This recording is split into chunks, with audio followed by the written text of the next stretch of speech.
আমাদের রাজনৈতিক দলের ইশতেহার তৈরি হচ্ছে এবং সেই ইশতেহার আগামী 3 আগস্ট যেই জায়গা থেকে হাসিনার পতনের জন্য এক দফা দেওয়া হয়েছিল, আগামী 3 আগস্ট আমরা আবার শহীদ মিনারে একত্রিত হব।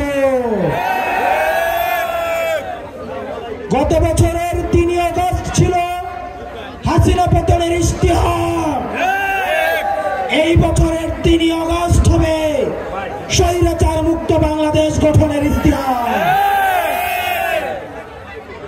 প্রিয় তরুণ প্রজন্ম, স্কুল কলেজের ড্রেস পরা আমার শিক্ষার্থীরা, পরবর্তী বাংলাদেশে আমাদের অনেক দায়িত্ব রয়েছে।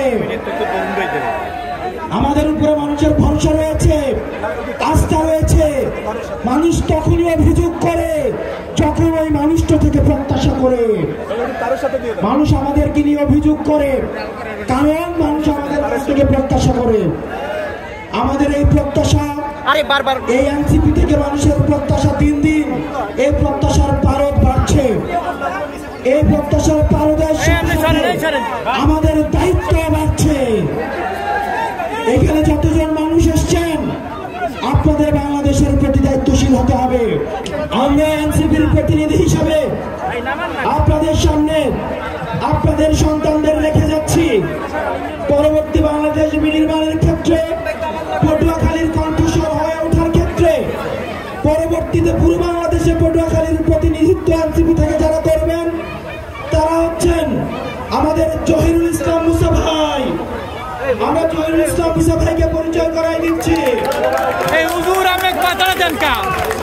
আমরা আপনাদের সামনে পরিচয় করে দিচ্ছি আমাদের অ্যাডভোকেট শাহিন ভাই।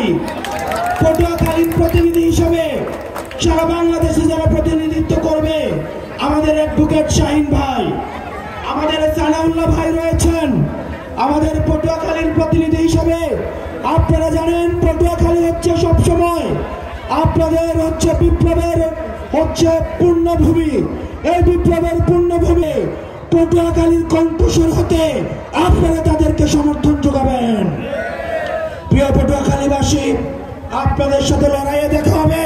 আমাদের পরবর্তী যুদ্ধটা আরো বেশি কঠিন। আমরা বলতে চাই, বাধা দিলে বাদ বলা নয় এবং এই লড়াই আমাদের যুদ্ধ হবে। ইনকিলাব ইনকিলাব, এনসিপি এনসিপি।